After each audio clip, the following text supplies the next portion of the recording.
Assalamualaikum warahmatullahi wabarakatuh. My name is Fitri Amelia. Today I would like to explain a little bit about the characteristic of qualitative research, quantitative research, and then the procedure in doing research. Now let's talk about the characteristic of qualitative research. Nah, di dalam penelitian kualitatif itu sendiri, instrumen yang digunakan adalah peneliti itu sendiri. Peneliti itu sendiri yang berperan sebagai instrumen kunci. Kemudian penyajian datanya biasanya bersifat deskriptif. Nah, data yang kita peroleh itu bisa langsung kita dapatkan ketika kita sedang berada di lapangan. Analisis data yang digunakan di dalam penelitian kualitatif biasanya analisis data induktif. Selain itu, ciri-ciri yang lain di sini adalah para peneliti kualitatif biasanya lebih terfokus kepada prosesnya, bukan pada hasilnya atau outcome-nya. Nah, itu dia beberapa karakteristik dari penelitian kualitatif. Now, let's move to the characteristic of quantitative. Nah, untuk penelitian kuantitatif, kita bisa melihat ciri-cirinya atau karakteristiknya dilihat dari segi desain. Desainnya ini biasanya bersifat jelas, spesifik, dan sudah dipersiapkan secara matang sebelum dilakukan penelitian. Kemudian yang kedua, apa sih tujuan dari kuantitatif? Nah, yang termasuk dari karakteristik dari kuantitatif ini adalah dari segi tujuannya, di mana tujuan dari penelitian kuantitatif ini adalah untuk menguji teori atau untuk mengkaji lebih dalam hubungan antar variabel. Nah, kemudian kita masuk ke karakteristik yang berikutnya, yaitu pengumpulan data. Teknik pengumpulan datanya di sini bisa didapatkan melalui observasi atau wawancara.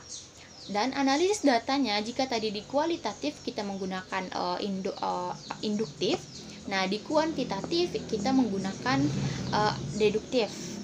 Nah, saya pikir itu beberapa karakteristik umum dari penelitian kualitatif dan penelitian kuantitatif. Sekarang kita beranjak ke the steps or the procedure in doing research. Nah, untuk langkah-langkahnya itu sendiri, ada 3 tahap yang harus kita lalui ketika sedang melakukan penelitian. Yang pertama adalah tahap pra-research atau tahap pra-lapangan, di mana yang kita lakukan di tahap ini seperti mengidentifikasi masalah, menentukan metode, menentukan instrumen. Nah, itu yang kita lakukan di tahap pra-research ini.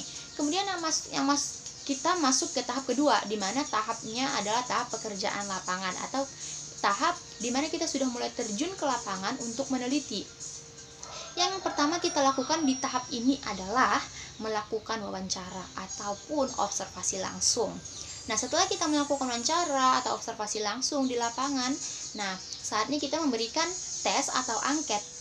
Nah, setelah kita memberikan tes, angket, kuesioner, dan lain sebagainya, kita masuk ke tahap yang ketiga. Kan ketika kita sudah memberikan tes, angket, kuesioner, dan lain sebagainya, data sudah terkumpul. Kita masuk ke tahap ketiga. Ketika data sudah terkumpul, kita sebagai peneliti akan mulai mengolah data, menganalisis datanya, sebelum kita beranjak ke membuat kesimpulan dan membuat laporan akhir dari penelitian yang kita lakukan tersebut.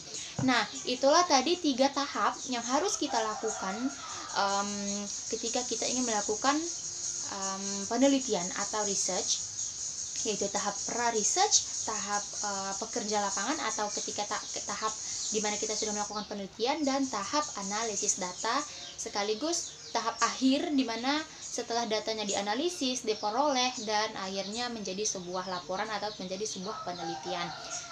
I think that's all for my simple explanations about characteristic of research and then the procedure of research. Thank you so much, and I'm sorry for some mistakes that I have done. Thank you for watching. Wassalamualaikum warahmatullahi wabarakatuh.